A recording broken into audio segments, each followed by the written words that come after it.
नमस्कार, स्वदेश न्यूज की खास पेशकश में आपका स्वागत है। मैं हूं भागीरथ साहू। देश में इस समय महंगाई इस कदर है कि आम आदमी को यह समझ में नहीं आ रहा है कि वो मामूली सी कमाई में कैसे ज्यादा पैसा खर्च कर अपना परिवार चलाए। तेल चाहे गाड़ी में पड़ने वाला हो या फिर खाने वाला, दोनों इस वक्त महंगे हैं। इसके अलावा फल और सब्जियों के दामों में भी आग लगी हुई है। वहीं आटा, दाल, चावल, शक्कर के साथ ही कई वो सामान है जिनका उपयोग हम तकरीबन हर रोज करते हैं, ये भी बहुत महंगे हैं। देखा जाए तो आम आदमी की कमर इस वक्त पूरी तरह से टूटी हुई है। सोचिए, चौतरफा महंगाई के बीच परिवार में अगर कोई बीमार पड़ जाए और नौबत अस्पताल जाने की आ जाए, फिर तो समझिए घर का बजट पूरी तरह से बिगड़ ही जाना है। आज की तारीख में लोग सरकार से बस यही आस लगाए बैठे हैं कि उन्हें जल्द से जल्द राहत दी जाए। इस बीच महंगाई को लेकर तमाम विपक्षी दल भी लगातार केंद्र सरकार के खिलाफ मोर्चा खोले हुए हैं, लेकिन ये और बात है कि इसका कोई असर नहीं हो रहा है। हाँ, बोझ लगातार बढ़ जरूर रहा है। कभी रेपो रेट के बढ़ने से ईएमआई बढ़ती है, तो कभी पेट्रोल डीजल के रेट जोरदार उछाल मार देते हैं। आपको बता दें कि इस वक्त पड़ोसी मुल्क बांग्लादेश में तो महंगाई को लेकर खूब हंगामा बरपा हुआ है। लोग प्रदर्शन कर रहे हैं। दरअसल बांग्लादेश में पेट्रोल और डीजल के दाम एक झटके में इतने बढ़ गए हैं कि लोग सड़कों पर उतर आए हैं। बांग्लादेश में पेट्रोल 51% और डीजल 42% महंगा हुआ है। बांग्लादेश में अभी जो स्थिति है, उसके बाद सवाल ये भी उठने लगे हैं, कहीं ये दूसरा श्रीलंका तो नहीं बन जाएगा। सवाल यह भी है कि बांग्लादेश में इस महंगाई का क्या भारत पर भी कोई असर पड़ेगा। वहीं इस वक्त जिस तरह से रूस और यूक्रेन के बीच युद्ध जारी है और चीन ताइवान के बीच जंग होने के हालात बने हुए हैं, क्या इन परिस्थितियों में हिंदुस्तान में साधारण कमाई कर परिवार चलाने वाले आम आदमी की मुश्किलें कम होंगी या फिर बढ़ेंगी? अब अगले आधे घंटे में हम महंगाई के इस मर्ज पर ही बात करेंगे। और बात करने के लिए जो मेहमान हमारे साथ मौजूद हैं, मैं उनका तारुफ करवा देता हूं आप लोगों से। डॉक्टर तपेश चंद्र गुप्ता जी हमारे साथ मौजूद हैं, जो कि अर्थशास्त्री हैं। तपेश जी, आपका बहुत बहुत स्वागत है हमारी खास पेशकश में। और संजीव श्रीवास्तव जी भी हमारे साथ हैं, विदेश मामलों के जानकार। संजीव जी, आपका भी बहुत बहुत स्वागत है हमारे इस खास पेशकश में। डॉक्टर तपेश चंद्र जी, सबसे पहले मैं आपसे पूछना चाहूंगा कि जिस तरह से अभी बांग्लादेश में हालात हैं, इसको आप किस तरह से देखते हैं? किस तरह से आप इसका आकलन करते हैं कि अचानक डीजल में, पेट्रोल के दामों में बिल्कुल बेतहाशा वृद्धि हो जाना, और किस तरह से आप देखते हैं, आप क्या आकलन करते हैं आप इसका? सर, मैं ये जब से श्रीलंका की घटना हुई है, तब से लगातार मैं पाकिस्तान और बांग्लादेश की अर्थव्यवस्था की ओर निगाह रखा हुआ था और ये भी देख रहा था कि इसका साइड इफेक्ट आपका फिलीपींस और इधर आपका बर्मा वगैरह में भी होगा क्या करके। तो मुझे ये मिला था और ये मेरा अनुमान था कि अगला टारगेट इसका जो होगा वह बांग्लादेश का पड़ाव ही होगा, जहां की महंगाई की अत्यधिक मार पड़ेगी। क्योंकि बांग्लादेश के पास अपने आर्थिक संसाधन कम है, वह जो कुछ भी आश्रित है अपने पड़ोसी राज्यों पर आश्रित है। और ये सीजन ऐसा सीजन है जिससे पानी बरसात में उनके यहाँ काफी ज्यादा बाढ़ की स्थिति और हालात पैदा होती है, उनकी अर्थव्यवस्था लगभग चौपट से हो जाती है। ये एक ऐसा अनुमान था मेरा। हालांकि मेरा अनुमान यह था कि ये जुलाई माह के सेकंड वीक में होगा करके, पर ये अगस्त माह के सेकंड वीक में हो रहा है। एक महीना उसको राहत मिल गई है, पर मुझे मानना है कि उसकी बहुत बुरी स्थिति होने वाली है। और जिस प्रकार से उसका भुगतान संतुलन है, उसमें वो आर्थिक सामना तो करना ही था। और ये अनुमान कोई गलत नहीं था कि इसमें 50 से 60% तक इसके मूल्य में वृद्धि होगी पेट्रोल डीजल की, वो हुआ है। इस कारण ये कोई विशेष बात नहीं है। अब जहां तक भारत के परिप्रेक्ष्य में बात करूं, बिल्कुल नहीं तपेश जी, मैं भारत के परिप्रेक्ष्य में आऊंगा, लेकिन उसके पहले मैं ये और आपसे क्लियर करना चाहता हूं कि जैसा आपने आकलन कर लिया था आपने पहले से ही कि अगला जो टारगेट होगा अब वो होगा बांग्लादेश में महंगाई का, तो आखिर कैसे आपने इसको एक आकलन किया था और इसकी वजह अभी आप क्या देख रहे हैं वहां पर? देखिए, वहां पे मैंने वजह ये देखा कि अभी भी वहां पे संतुलन की स्थिति नहीं बनी है। नागरिकता का अभी भी वहां पे काफी ज्यादा दबाव है। बर्मा जो है लगातार अपने रूहानियों को जो इस तरीके से तंग कर रहे हैं, उनकी सीमाएं बड़ा खंडित हो चुकी है। उनको सबसे ज्यादा प्रेशर उधर से ही हो रहा है।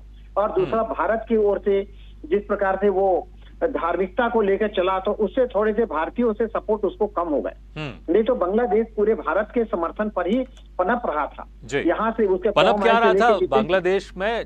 जो बांग्लादेश का निर्माण हुआ है उसमें भारत का ही योगदान भारत के कारण ही अगर हुआ है। भारत ही नहीं, अगर भारत ने आगे बढ़ के पहल नहीं की होती हो तो आज बांग्लादेश होता भी नहीं, आज बांग्लादेश नहीं का होता। निर्माण होता भी नहीं। जी, तो मेरा बिल्कुल। यही कहना है कि पूरी अर्थव्यवस्था तो उसके हम पर आधारित थी, और यदि अगर वो उसके बाद हमको आंख दिखा रहा है तो निश्चित तौर पे हमारा सहयोग कम हो जाएगा। यहाँ के लोगों का आना जाना भी कम हुआ, उनका टूरिस्ट भी कम हुआ, और कोरोना के चपेट में ऑलरेडी था ही। ऐसे देखिए, वैश्विक महामारी का असर तो पूरे देश में पड़ा है। और उसके बाद में दूसरी बात ये हुई कि रूस और ये जो यूक्रेन का युद्ध है, ये बड़े पैमाने पर देश को नष्ट कर रहा है। अर्थव्यवस्था सबकी चौपट हो रही है। देखिए, यूक्रेन में जो गेहूं होता था, वहां से जो पेट्रोल प्रोडक्ट्स वगैरह आते थे, ये सब चीजें बंद हो गई। आपका ईंधन और भोजन, यांत्रिक सामग्रियों का ईंधन और मानव जीवन का भोजन, तो एनर्जी कहाँ आएगी, उत्पादकता कहाँ आएगी, सृजनात्मक कहाँ आएगी? तो ये चीजों का असर तो पूरे विश्व बिल्कुल, वाकई उसका असर बिल्कुल बिल्कुल सही कहा आपने डॉक्टर तपेश जी। सारा जो असर है यूक्रेन और रशिया का, ये हर देश में दिखाई दे रहा है। कहीं पर कम दिखाई दे रहा है, कहीं पर ज्यादा दिखाई दे रहा है, बिल्कुल दिखाई दे रहा है। तपेश जी, मैं बिल्कुल आता हूँ, मैं आपके पास आता हूँ। संजीव जी से भी एक उनकी राय ले लेता हूँ मैं। संजीव जी, जिस तरह से तपेश जी कह रहे थे कि यूक्रेन युद्ध का असर हो रहा है, इसमें कोई शक नहीं, इसका हो रहा है, लेकिन बाकी और आप क्या कारण आप देखते हैं कि जिस तरह से अभी बांग्लादेश में स्थिति है, आप इसको किस तरह से आकलन करते हैं आपके एक नजरिए से? जी देखिए, सबसे पहला तो कारण ये है कि जो इस समय वैश्विक परिवेश है, जिसमें कि कोरोना का जो पैंडेमिक था, उसमें पूरे विश्व की जो अर्थव्यवस्थाओं में जो मंदी आई, उससे श्रीलंका भी जाहिर है कि गंभीर तरीके से प्रभावित हुआ। और उसके अलावा जो रशिया और यूक्रेन के बीच में जो युद्ध चल रहा है, उससे पूरे विश्व की जो एनर्जी सप्लाई चेन्स हैं और जो फूड सप्लाई चेन्स हैं, उसके ऊपर भी जो स्ट्रेस आया, उसका भी बड़ा ही नकारात्मक असर श्रीलंका बांग्लादेश की अर्थव्यवस्था पे पड़ा।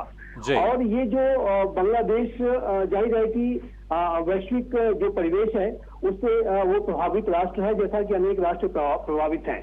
लेकिन इतना कहने के बाद मैं ये अवश्य कहूंगा कि जो बांग्लादेश की जो सरकार है, उसको अपनी जो आर्थिक नीतियों को सुधारना होगा। बांग्लादेश में जो अनेक ऐसी समस्याएं देखी जा रही हैं कि जिसकी की वजह से ये जो उनकी जो क्राइसिस है वो बहुत ही ज्यादा आगे आने वाले समय में गहरी हो सकती है।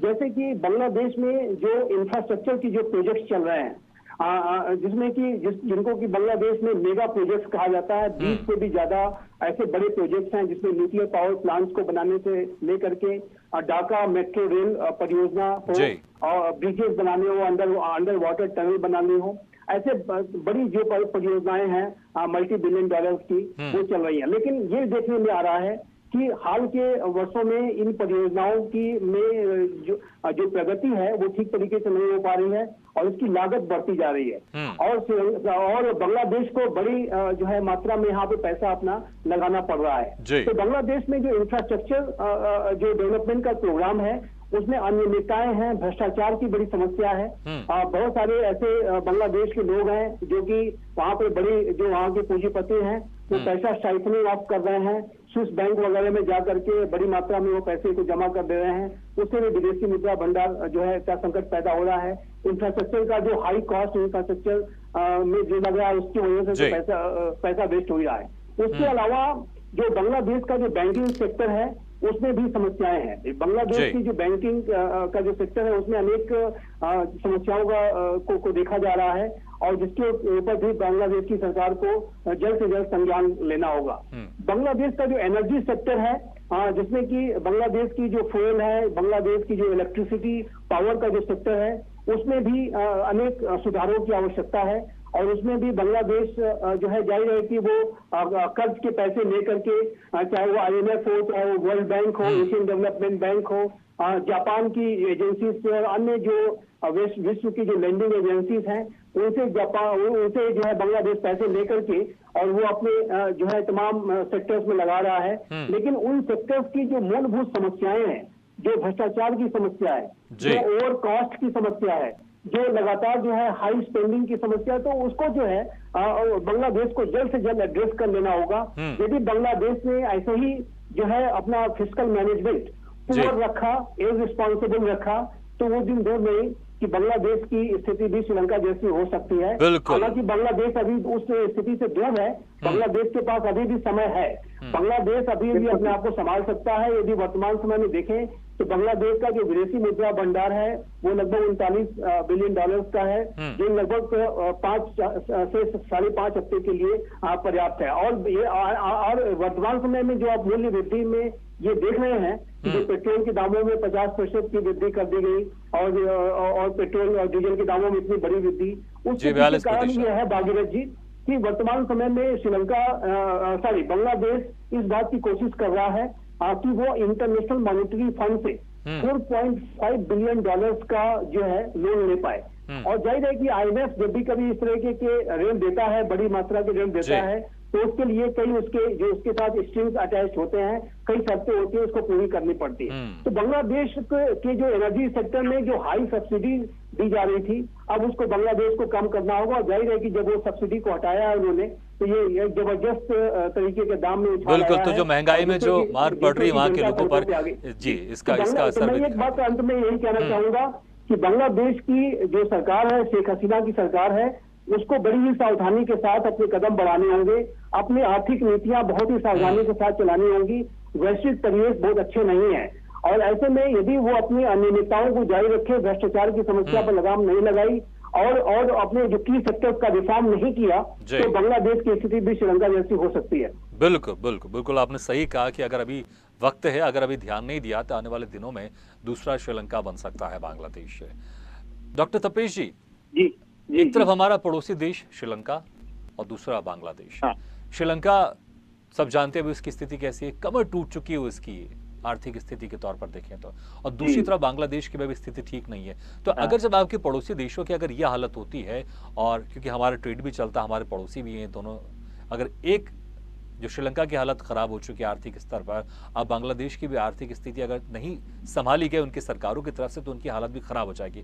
तो ऐसे में भारत पर क्या असर पड़ेगा, जो उस वक्त आप जिक्र कर रहे थे, मैं चाहूंगा जरा वो आप बताएं। देखिए, मैं पूरे एशियाई क्षेत्र के बारे में कहूं, पूरे एशिया में जो सब्सिडी का खेल चल रहा है, हाँ, चाहे यह राजनीतिक दृष्टिकोण से हो, चाहे कल्याणवादी सामाजिक अर्थव्यवस्था का हिस्सा हो, ये चीजें बहुत नुकसान पहुंचा रही है। अब एक लंबे समय तक सब्सिडी, मतलब मैं इसमें यहाँ पर ही जोड़ना चाहूंगा, फ्री में जो आजकल पार्टियों की तरफ से बांटने का सिलसिला शुरू हो गया, सरकारों की तरफ बांटने का शुरू किया, फ्री में बिजली ले लो, फ्री में ये ले लो, फ्री में वो ले लो, तो ये जो है वो बढ़ गई और इससे व्यक्ति अलाल हो गया है, मेहनत कर रहा है। देखिए, श्रीलंका की भी जनसंख्या कम नहीं है, मतलब वहाँ मैन पावर सफिशिएंट है, क्वालिफाइड है। बांग्लादेश में भी स्किल्ड वर्कर हैं, चाहे टेक्नोलॉजिकली बोलिए, चाहे आर्ट पॉइंट ऑफ व्यू से बोलिए, चाहे कल्चर पॉइंट ऑफ व्यू से बोलिए, उनके पास, सबके पास एक हुनर है, वो रोजगार और व्यापार कर सकते हैं। पर वही पंगुपन कि मुफ्त का चीज ले लो, सब्सिडी में चीज ले लो, तो वो अपने जीवन को उस तरीके से करके अपने मैन पावर की वैल्यू को रिड्यूस कर रहा है जी। यही चीज पाकिस्तान में हो रहा है, यही चीज भारत में हो रहा है। आज अच्छे से अच्छे श्रमिक थोड़ा सा काम करके चले जाना चाहते हैं, हाँ। जो काम वो 4 घंटे में कर सकते हैं या 8 घंटे में कर सकते हैं, वो उसको जानबूझ के 3 दिन और 4 दिन खींचते हैं। आप ये नहीं समझते कि वो 3 दिन 4 दिन खींच, और वो भी उनका अच्छा खासा पैसा नहीं दोगे तो आते भी नहीं है वो, मैंने ये भी देखा है, क्योंकि मेरे घर में भी कुछ काम था, जब मैंने उनको बोला तो जो नॉर्मल पैसा चलता है उसमें नहीं आ रहे थे, उनको ज्यादा देना पड़ा।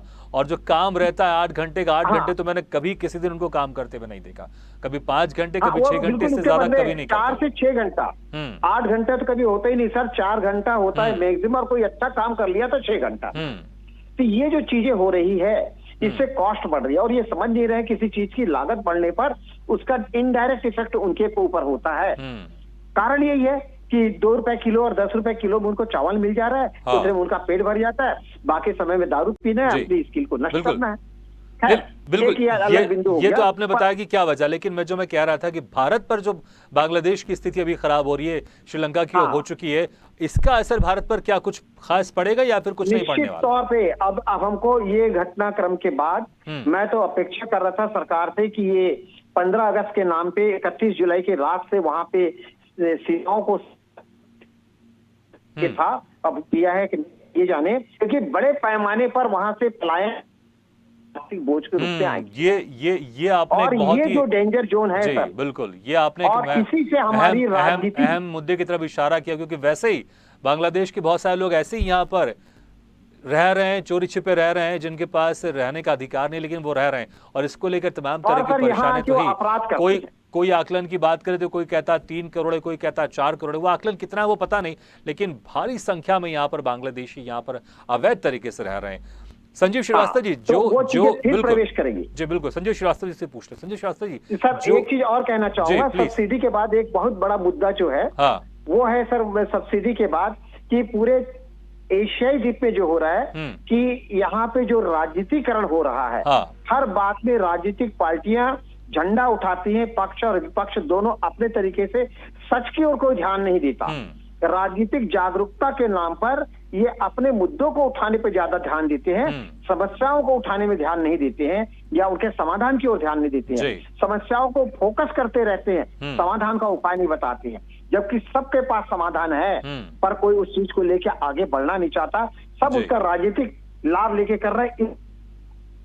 श्रीलंका में अंत तक गद्दी बदलने पर ही सत्ता या पूरे देश में शांति बनी है। बिल्कुल, तो यही चीज बांग्लादेश में होगा। बिल्कुल, तो बिल्कुल भारत को भी सीखना चाहिए अपने पड़ोसी देशों से, क्योंकि उनकी जिस तरह से स्थिति हुई, कहीं ऐसा ना हो कि आने वाले दिनों में भारत की भी कहीं ऐसी स्थिति ना हो जाए। बिल्कुल संजय श्रीवास्तव जी, एक तो जिस तरफ इशारा किया तपेश जी ने कि जब वहां पर महंगाई बढ़ रही है, स्थिति खराब होगी, तो वहां से लोग ज्यादा यहाँ पर पलायन करेंगे। ऐसे पलायन की वहां से पलायन करके हिंदुस्तान आने की समस्या पहले से ही है ऑलरेडी, और इसको लेकर तरह तरह के विरोध प्रदर्शन और तमाम तरह की बातें उठती रही हैं, चाहे राजनीतिक तौर पर या सामाजिक तौर पर भी। एक तो ये खतरा है कि वहां पर स्थिति खराब होगी तो वहां से पलायन हिंदुस्तान में और ज्यादा होगा, तो भारत पर इसका और ज्यादा दबाव पड़ेगा। और आप कैसे देखते हैं कि जो स्थिति में अभी बांग्लादेश है, उसका असर आपके एंगल से क्या लगता है? भारत में कुछ होगा या कुछ नहीं होगा, या फिर पलायन वाली जो बात है सिर्फ इस तरह की चीजें हो सकती है, बाकी आर्थिक तौर पर ऐसे कुछ खास फर्क नहीं पड़ने वाला? आपको क्या लगता है?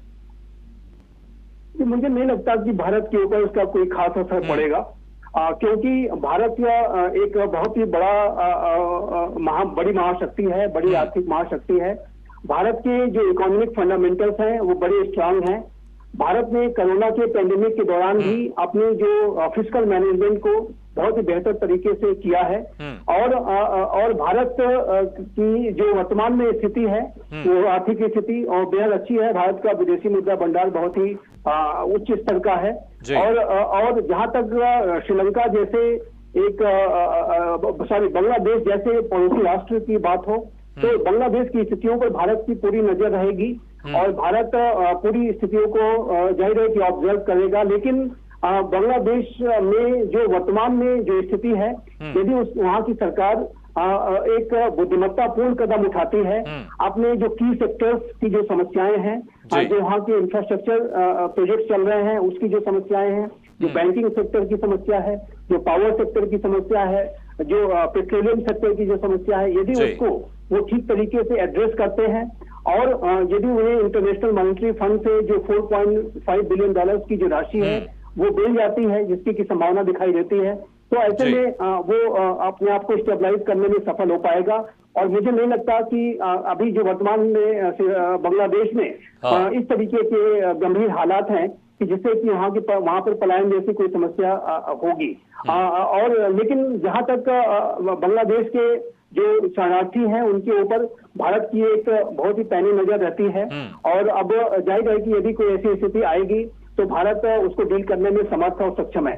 लेकिन संजीव जी, यहाँ पर एक जिक्र ये भी करना चाहता हूँ, देखिए अगर किसी देश की आर्थिक स्थिति खराब होती है तो वहाँ के लोगों के पास पैसा कम होता है, खाने पीने के लिए सामान कम होता है, तो रोज़मर्रा की जो ज़िंदगी होती है उससे वो थोड़े से परेशान हो जाते हैं। तो ऐसे वक्त में, क्योंकि अक्सर हमने देखा है जो आतंकवादी संगठन है वो ऐसी जगह ज़्यादा टारगेट करते हैं और वहाँ पर लोगों का इस्तेमाल करते हैं, और अक्सर ये डर बना रहता है क्योंकि जब से अफगानिस्तान में स्थिति वहाँ पर बदली है, तालिबान का राज वहाँ पर हुआ है, तो इसको लेकर भारत सतर्क जरूर है। अगर वहाँ पर संजीव जी, अगर बांग्लादेश में स्थिति खराब होती है, लोगों के हाथ में पैसा कम आएगा, खाने पीने की चीजें कम होंगी, तो जो आतंकवादी लोग हैं कहीं इसका इस्तेमाल भारत के खिलाफ तो नहीं कर सकते वहाँ के लोगों को लेकर? इस एंगल की तरफ से क्या लगता है आपको? जी देखिए, बांग्लादेश में जो आतंकवाद का जो खतरा है वो बहुत ही गहरा है, और बांग्लादेश में हाल के वर्षों में वहाँ पर रेडिकलाइजेशन हुआ है। बहुत सारे जो आतंकी संगठन हैं वो बांग्लादेश की जो जमीन है उसका इस्तेमाल करने की साजिशें रच रहे हैं, जिसमें कि इस्लामिक स्टेट है, अल कायदा है और अन्य जो पाकिस्तान बेस्ड आतंकी संगठन है, वो बांग्लादेश के जो कट्टरपंथी हैं उनके साथ मिल करके उनको वो जो है वहां पर साजिशें रच रहे हैं। बांग्लादेश में अनेक उदारवादी विचार रखने वाले लोगों की हत्याएं की गई हैं, कई ब्लॉगर्स की हत्या हुई है, कई इंडिपेंडेंट सोच रखने वालों की जो है जिहाद के नाम पर हत्याएं की गई हैं। और अभी हाल के समय में आपने देखा है कि बांग्लादेश में वहाँ पे हिंदू जो कम्युनिटी है, जो सबसे बड़ा अल्पसंख्यक ग्रुप है बांग्लादेश का, जो हिंदू समुदाय, उनके ऊपर हमले हुए हैं, दुर्गा पंडालों पर हमले हुए हैं, उनके घरों, हिंदुओं को टारगेट किया गया, उनके घरों को जलाया गया है। तो ये जो बांग्लादेश में जो कट्टरपंथ और आतंकवाद की जो खतरा है वो बहुत ही गहरा है। और ऐसे में यदि बांग्लादेश में आर्थिक हालात और अधिक खराब होते हैं तो निसंदेह आपका कहना बिल्कुल ठीक है कि जो आतंकी तत्व इस पूरी सिचुएशन को एक्सप्लॉइट करने की कोशिश कर सकते हैं। जो वहाँ के युवा है बांग्लादेश के, उनको ब्रेन वॉश करके उनको अपने आतंकी संगठन में शामिल कर सकते हैं। जैसा कि आपने अभी देखा कि जो बांग्लादेश में जो बड़ी संख्या में रोहिंग्या शरणार्थी म्यांमार से पहुंचे हैं, उनके जो कॉक्स बाजार बांग्लादेश का है, वहां पर वो जिस तरीके से बसे हैं, वहां पर भी ऐसी रिपोर्ट्स आई हैं कि जो रोहिंग्या शरणार्थियों जो कि मुस्लिम्स हैं, जो उनके बीच में अनेक आतंकी संगठनों ने अपनी पैठ बनाने की कोशिश की और रोहिंग्या शरणार्थियों को जो है रेडिकलाइज करने की, उन्हें ब्रेन वॉश करके उन्हें आतंकी संगठनों में शामिल करने की कोशिशें की गई हैं। बिल्कुल संजीव जी, तो ये भी खतरा रहेगा कि कहीं आतंकवादी इसका गलत इस्तेमाल ना कर ले, और सरकार को इस एंगल से भी सोचना पड़ेगा। और इसका मुझे पूरी उम्मीद है सरकार इस एंगल से भी सोच रही होगी, भारत सरकार, और इससे निपटने के लिए भी उनके पास पहले से कोई प्लान होगा। तपेश चंद्र जी, अभी जो स्थिति है बांग्लादेश की, आप आर्थिक तौर पर अगर हम एक सोचें कि ये ठीक हो सकती है, तो ठीक हो सकती है तो कैसे हो सकती है, क्या कुछ करना चाहिए बांग्लादेश को जिससे उनकी स्थिति ठीक हो जाए? बांग्लादेश के आर्थिक स्थिति ठीक होने के एक भी लक्षण नहीं देख रहा हूं, क्योंकि वो अंतरराष्ट्रीय मुद्रा कोष से ऋण लेगा, विश्व बाजार से ऋण लेगा, तो वह ऋण का प्रभाव 3 या 5 वर्षों के बाद ब्याज के भुगतान और उसके रीपेमेंट के लिए इसके ऊपर एक आर्थिक बोझ पड़ेगा, जिससे महंगाई बढ़ेगी। अभी जो महंगाई बढ़ी है इससे ज्यादा तेज गति से महंगाई बढ़ेगी, रोजगार के अवसर में कमी होगी। तो युवा वर्ग को अगर रोजगार नहीं मिलेगा, काम नहीं मिलेगा, तो वो नशे और हिंसा की ओर जाएगा और प्रलोभन की ओर जाएगा। वो अपने जीवन को, अपनी शक्ति को किसी डिस्ट्रॉय में लगाएगा, तो वहां पे हिंसा बढ़ेगी और उसका निश्चित तौर पे असर भारत पे होगा। आप कितने भी सीमाएं सील करिए सर, आप देख रहे होंगे कि इतनी सीमाएं सील होने के बाद भी अब यहाँ पे बांग्लादेशी घुस के आते हैं और सांप्रदायिकता का जन्म होने लग गया।